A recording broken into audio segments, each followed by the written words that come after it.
And now I invite Dwight to join me as I offer him some themes and questions for his great wisdom. It is a spiritual practice to stay well informed, and I know we are all committed to that. My questions for Dwight are about 4 sections. First of all, I am going to ask him to update us with his knowledge on what legislation actually, what the legislative session actually did this term that just finished. Then I'm going to ask him to give us some hints on how to keep educating ourselves.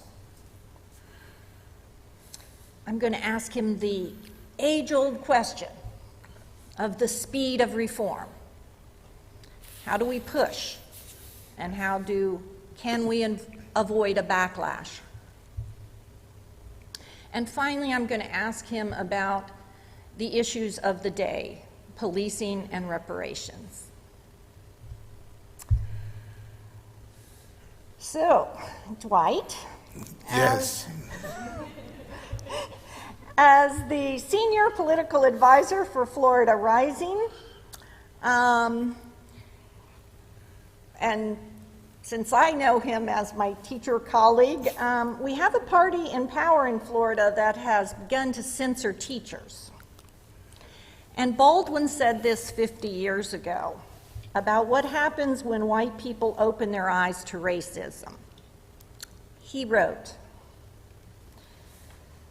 "What they see is a disastrous, continuing, present condition which menaces them and for which they bear an inescapable responsibility.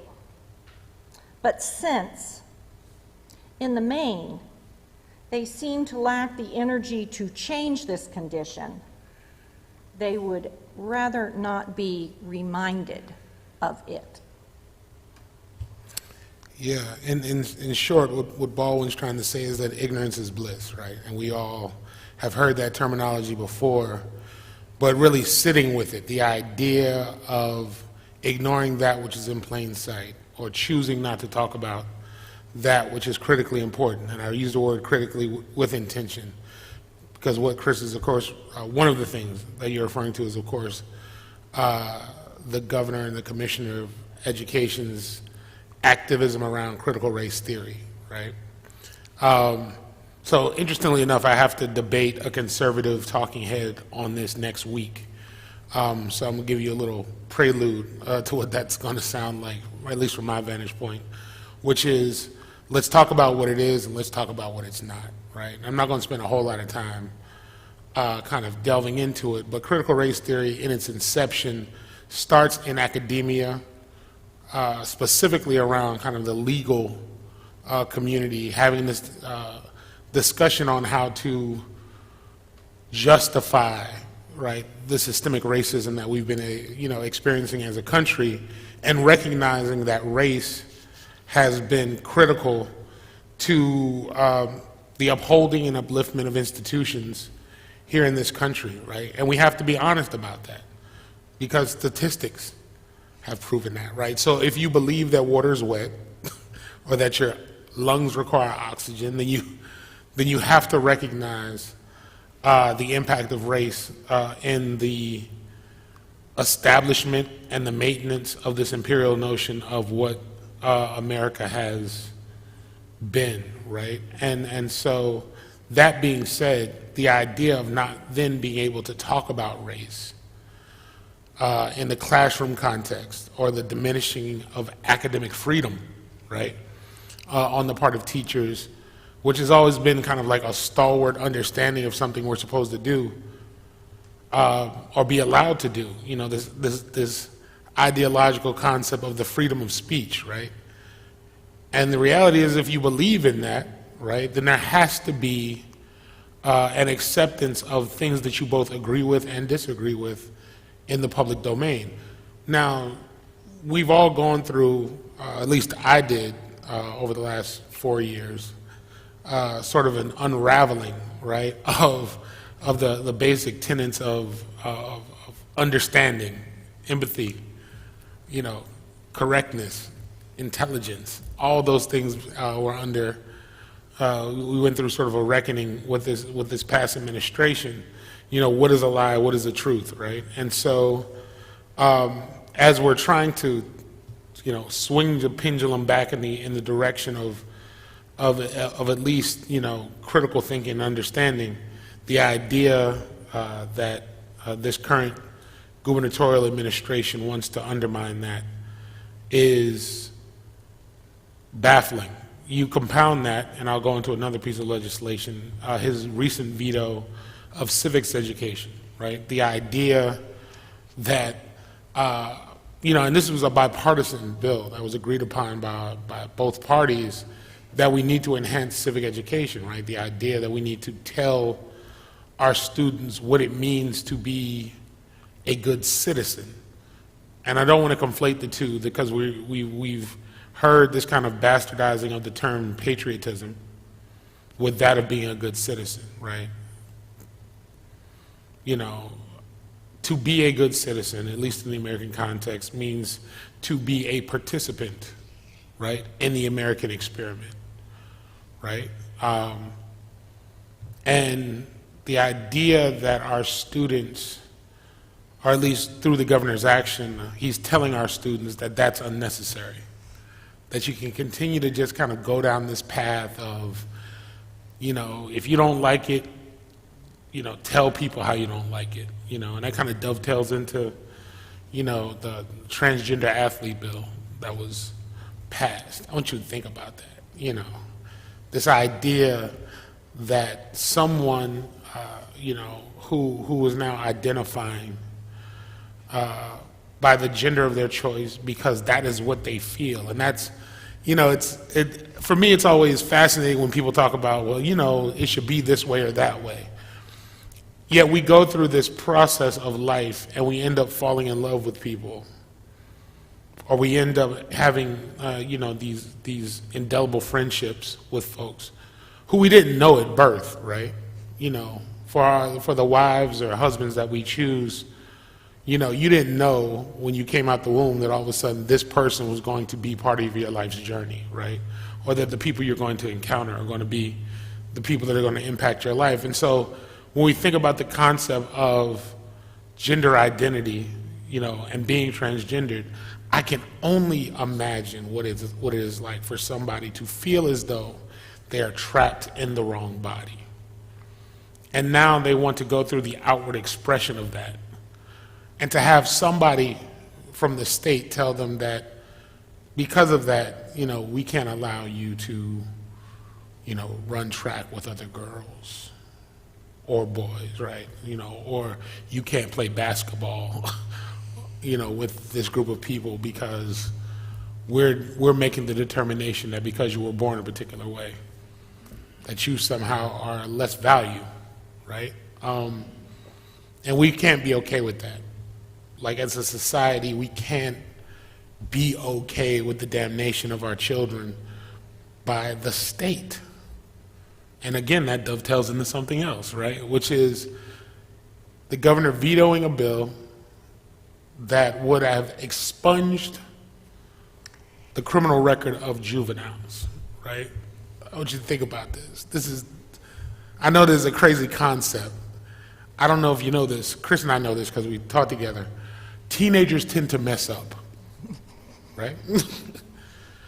They tend to make mistakes because they're trying to figure this thing called life out, right?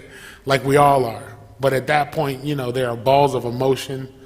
They act on impulse, and get into trouble. And so the idea that both Democrats and Republicans could conceive of a notion that these individuals who had made mistakes in their past before the age of 18 should not be condemned for the rest of their lives is a good thing.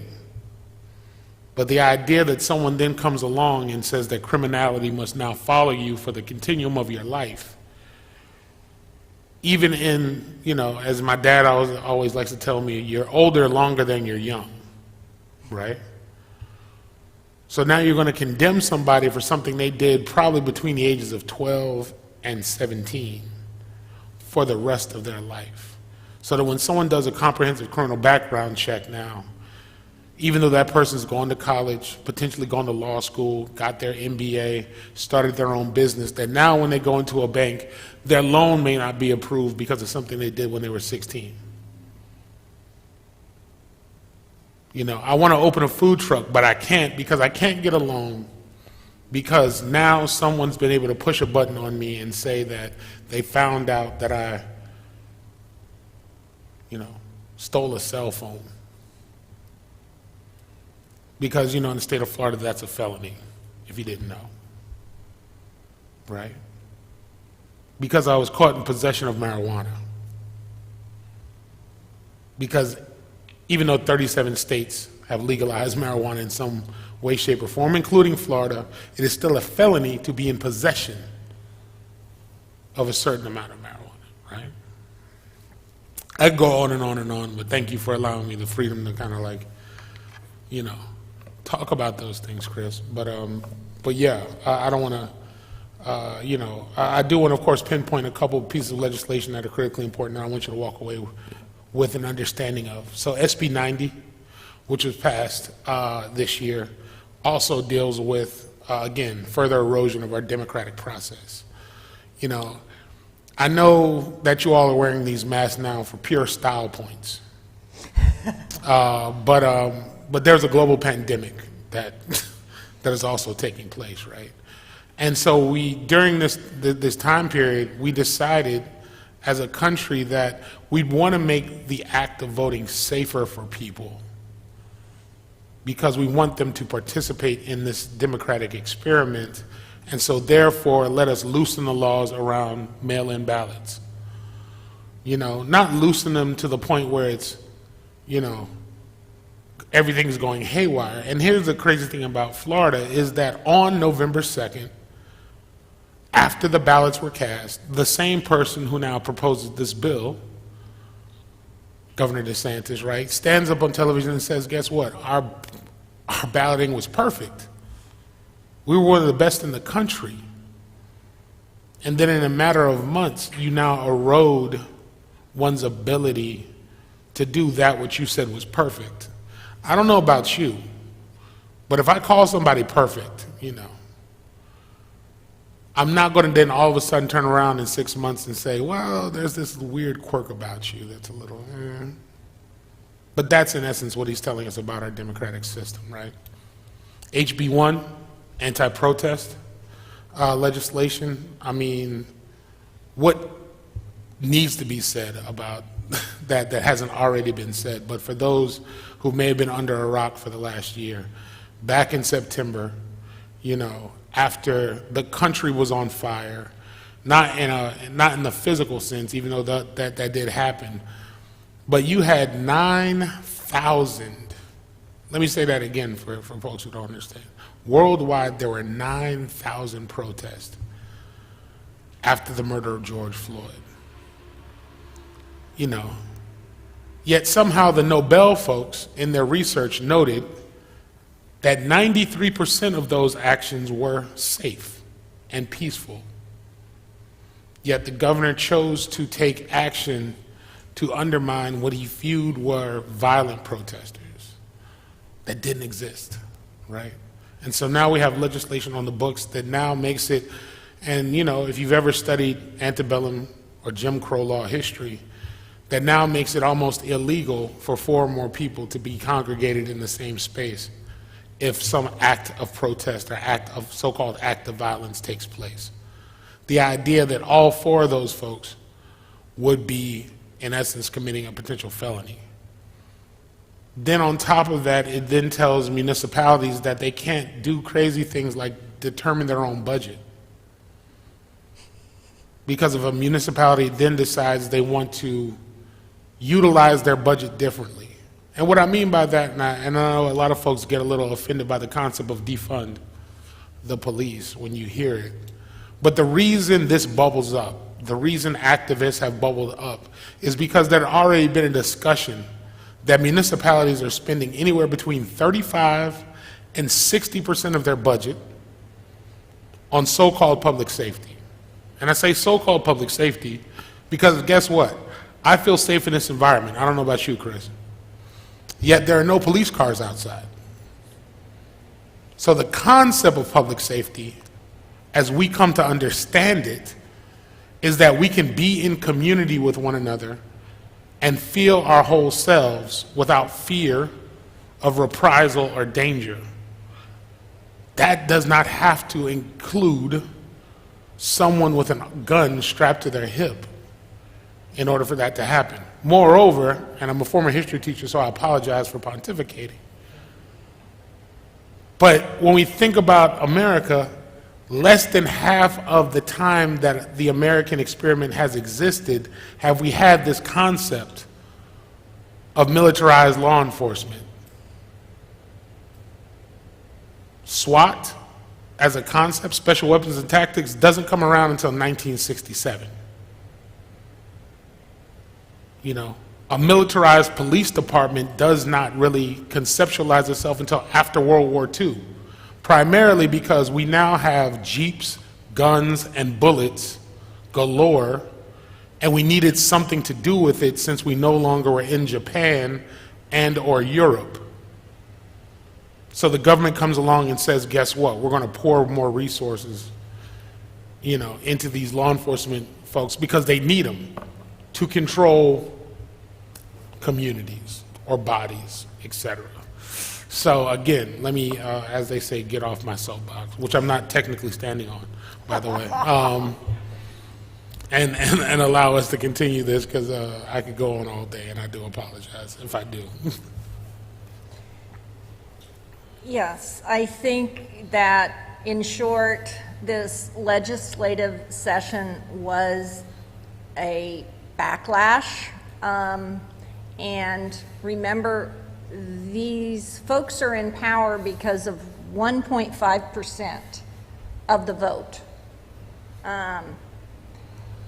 If 1.5% of the vote had gone to the other candidate for governor, we would have a different situation here.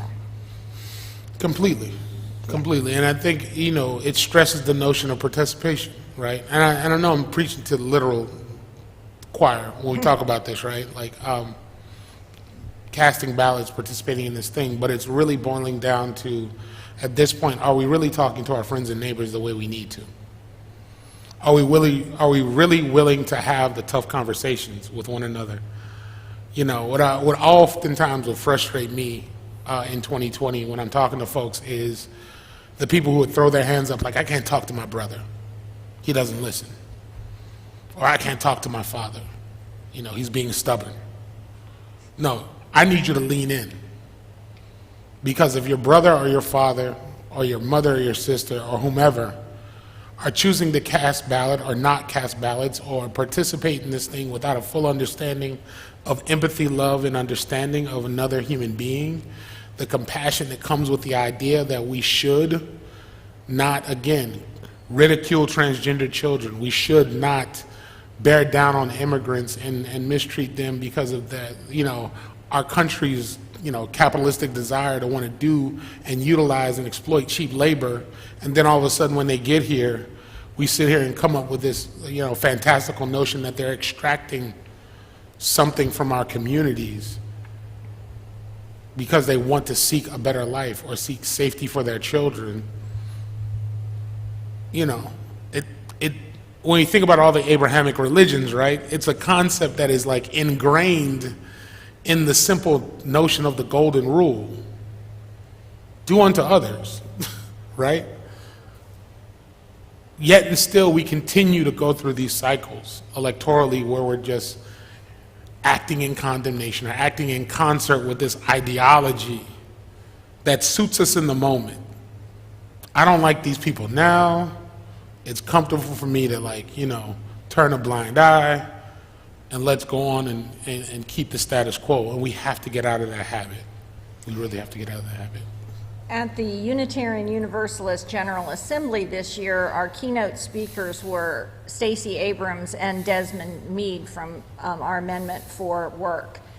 And Stacey Abrams, I think, gave us a really important way to approach this next political season and how to talk to our friends and relatives. She says she is not interested in politics.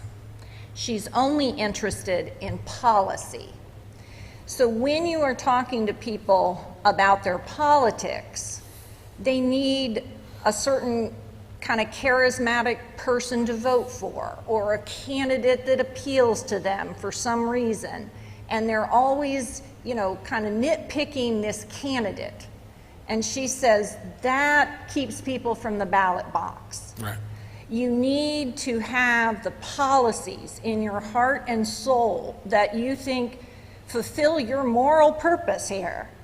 And you need to vote for the people that can put those policies in place. And I think that that's a great way to reignite these conversations that she says have to be now, not 6 months before an election.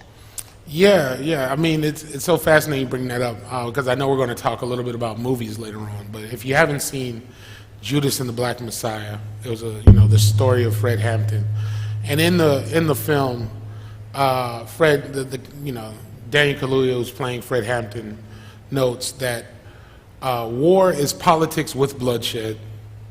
Politics is war without bloodshed, right? This idea that we sort of get into these factions, get on opposite sides of an issue, get into the cult of personality, and it's so fascinating because I don't know, I'm standing behind this podium. So as I'm standing behind the podium, know that I have a six-pack. Once I step in front of the podium, you'll also note that my six-pack is a work in progress, right? I say all that to say that I have a deep affinity and love of Philadelphia cheesesteaks, right?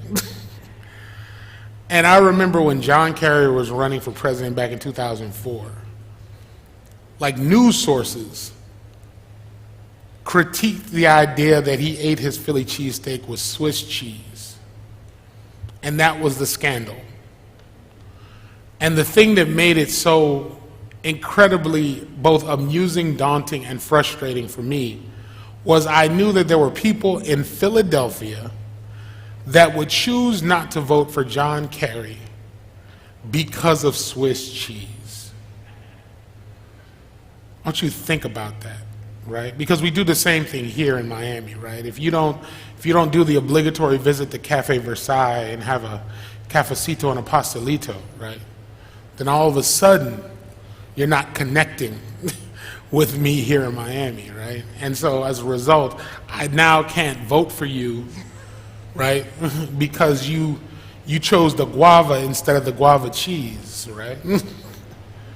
And that's crazy because it goes to that point, right? This idea of policy versus the politics of it. Are you willing to make sure that children are not caged? Is a question that gets lost in the sauce that we're never asking because we're being inundated with, can I have a beer with this person? Could I invite this person around my family? Could I have Thanksgiving? Those are the so-called highbrow questions we're asking, instead of things like, do you believe in the basic tenets of clean water and clean air? And what are you going to do that?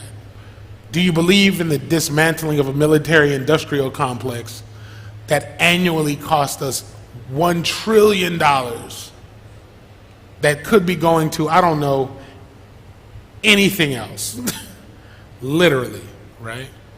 Those are the questions we have to be willing to ask, and those are the hard questions we have to not only ask folks running for office, but ask ourselves. Like, are we okay with the status quo? Can we continue down the road we've been around? Like, I remember when I was teaching high school, I had done an analysis and I had asked, my students, I was like, does anyone have an idea since 1776, how many years that we've gone with peace in this country, right? And of course the kids are like, 1777, doing the math, probably had like 100 years of, peace, this, that, and the third. I know there was World War II and Civil War and all these other things. I was like, no, Since 1776, and this is in 2009, right? So keep in mind, we've still been at war all the way through that. You know, we're just wrapping up Afghanistan, in case people were watching, right? So in 2009, I'm telling this to the kids, and I was like, guess what? Since 1776, we've only had 23 years of peace in this country.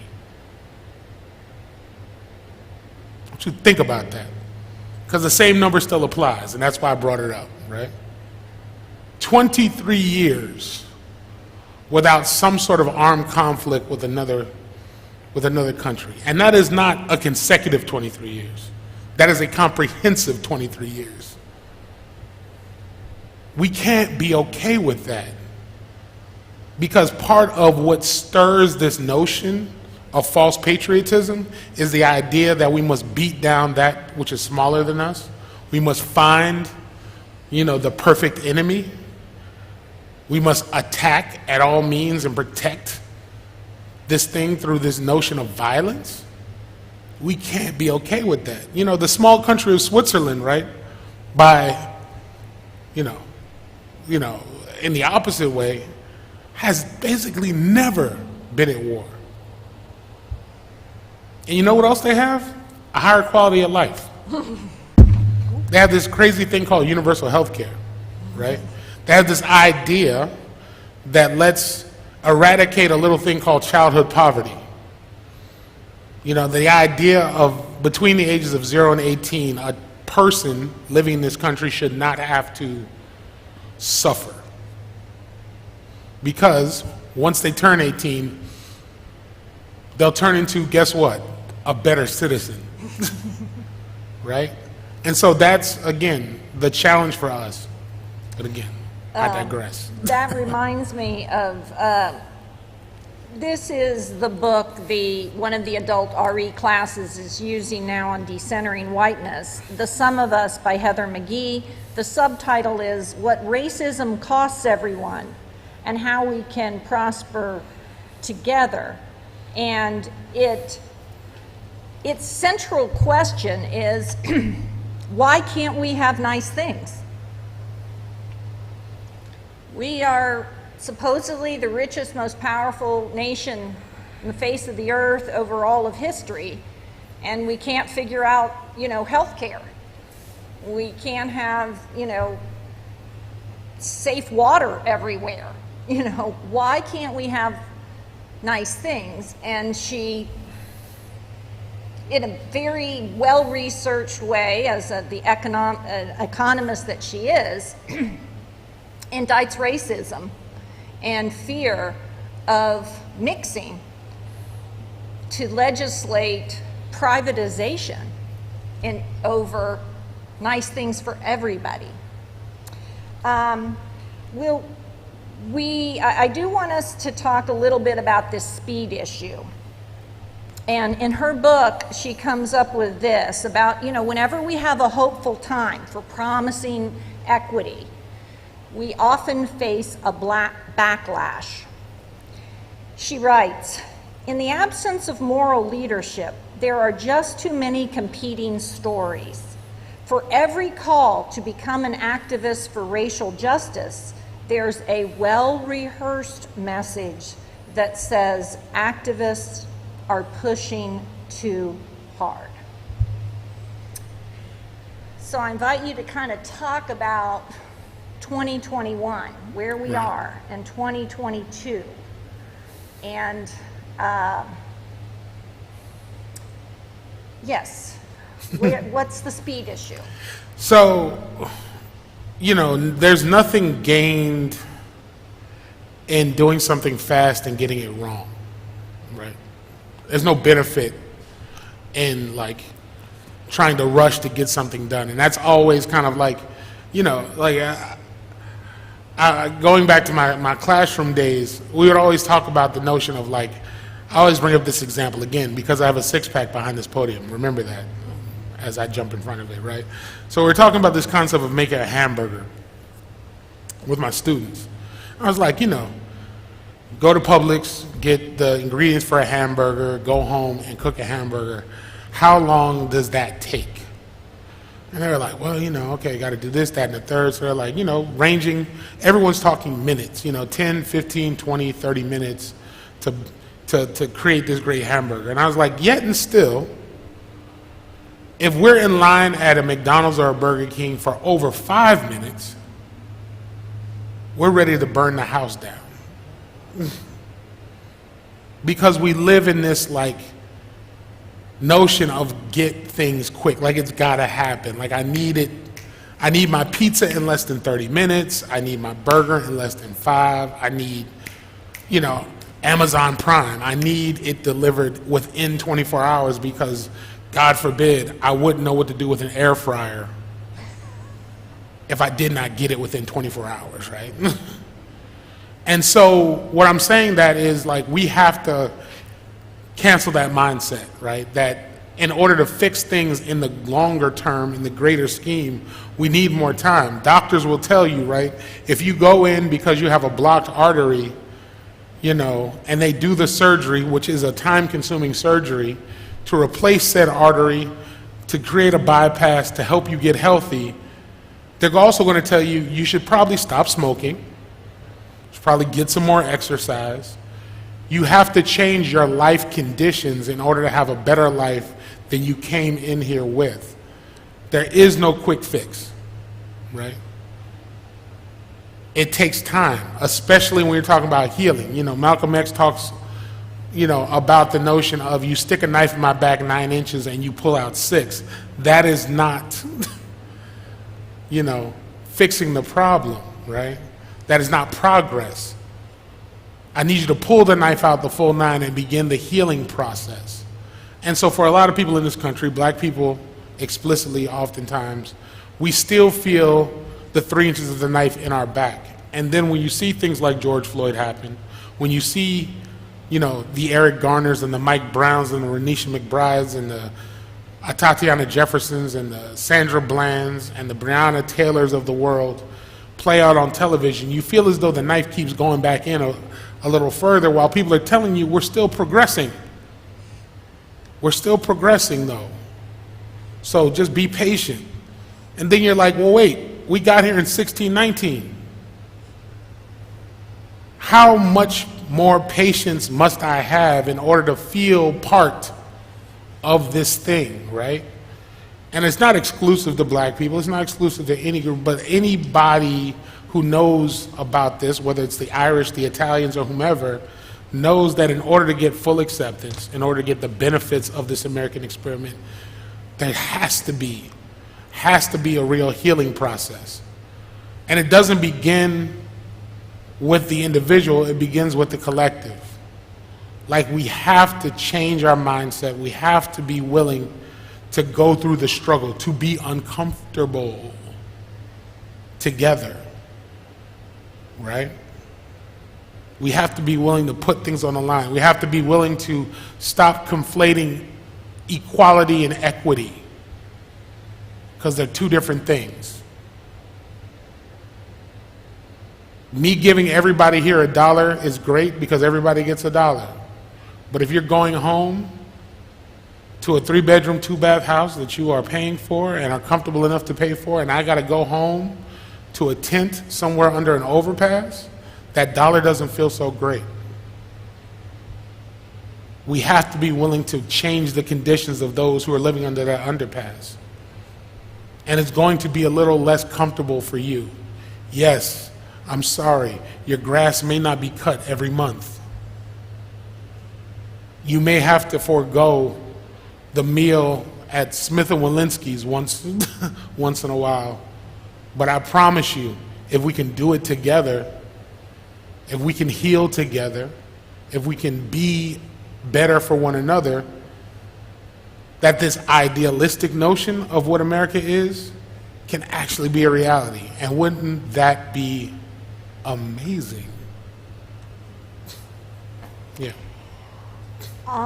We are just about out of time, but I do want to give you a chance to kind of deal with these big issues of today. Biden is asking Congress for some anti-crime money. and we're looking at policing. So do you have any language to share with us? Because as we talk to our other progressive friends about this, and we move this forward so that we're not blocked by the semantics or, you know, the desire for it to be more palatable, you know, how can we move this forward in the next several years on policing? Got it. Well, I'll look at it two ways, right? So I brought up the notion of defunding the police, and again, Chris and I know this all too well. I did not see the visceral reaction when all of a sudden there was no money for education, right? And I say this as someone who got elected in 2008, went up there and they immediately said, we have to cut 15% of the education budget. Like, that's our first exercise, right? I was like, wait. I don't know if you know this, I'm a teacher. You want me to sit on the education committee and find 15% to just cut from education, right? And they were like, well, we got to do it. But then when I asked in 2008, 2009, well, are there parts of the budget that are off limits? Yes, right? So I need you to find, we can cut buses, we can cut lunch programs, we can cut after school programs. But when I ask, can we cut testing? No. Well, can we reduce or decarcerate the criminal justice system? No. As a matter of fact, we need to find new beds and more jails and more prisons. You know, well, I know that, you know, some communities need to hire, quote unquote, more police. Can we like hold off on that? No, we need more police, right? And you're hearing these kind of like terms tossed around. But then you have to ask yourself, where does this concept come from? Who here has ever watched an old Western movie?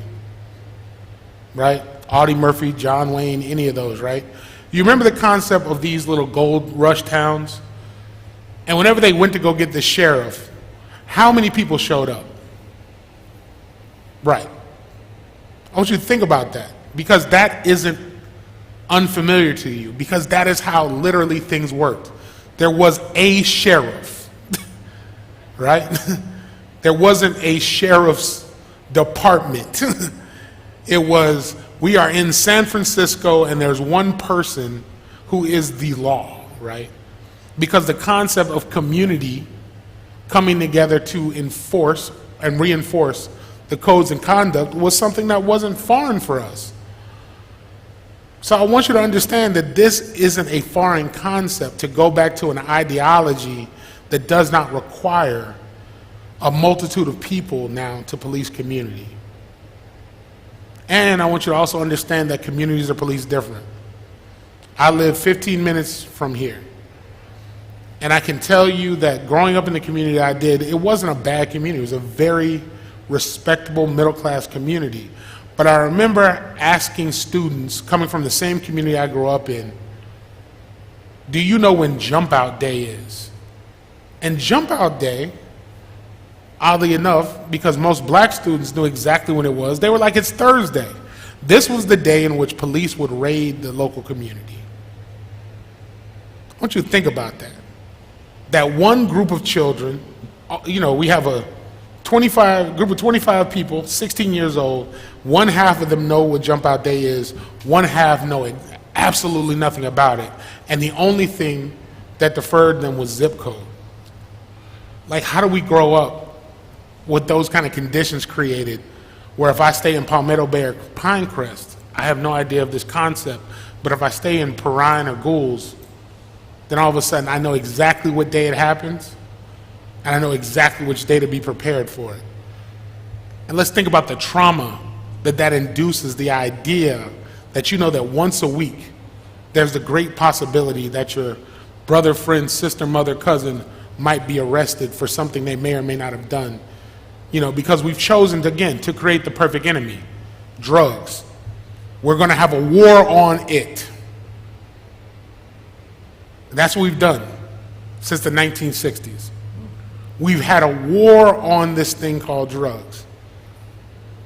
Yet and still, Big Pharma, not a CEO's been arrested, even though they said that they've caused, They've gone into court and said, we basically caused the opioid crisis in America, yet no one served a day in jail for it.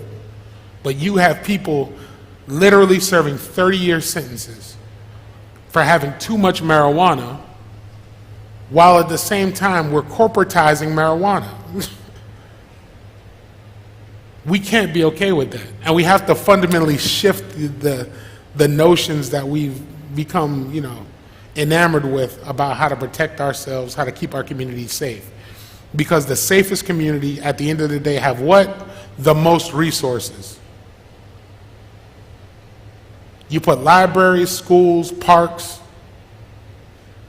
programs, stores, jobs in any community USA, then guess what you have? A safe community. Yes. That no one quarrels about, no one has any, misconceptions about that. But yet and still, the communities with the most police officers are oftentimes the least safe. So how does that balance out? Communities with more resources, less cops, safe. Communities with less resources, more cops, unsafe. It doesn't seem, it seems like one has the answer and one is a false equivalence. But somehow we get enamored with this notion of the false equivalence. But again, reimagining the concept of public safety is important. But I will stress this. You've heard about the George Floyd Justice and Policing Act. There are parts of it that are steps in the right direction, but there's a better policy out there. We're going to talk about policy. And I want to encourage you to look up the Breathe Act. The Breathe Act. The Breathe Act, right? Check it out, look at it, understand it. This is something that does something different. It takes all that militarization money and decides to use it for radical reinvestment into communities that need it the most. It does things like put money in the mental health services. Because there's no reason we should be living in a world where an 8th grader in Southside Chicago should have the same level of post-traumatic stress that someone fighting in Fallujah has. And I'm not making that up. I'm not trying to be hyperbolic about that. That is, studies have already shown that. Right? And so we have to change the conditions for our people and be willing, again, to shift the way we've thought around certain things. When you see the amount of money that we spend in Afghanistan in this 20-year perpetual war, you'd be like, well, what did we gain from it? We have a destabilized country, and we have fathers who fought in the same war as their sons now. What have we stood to gain from it? And so we have to change that again. I'm sorry, I could go on for days. I'm so glad that the prayer earlier asked for forgiveness, because we have made some mistakes. It wasn't maybe our intention that our policies went this way, but it's like glitter. It gets on everything. It gets on everything, and it is a mess to clean up, but we can do it. Steve has literally done it on this carpet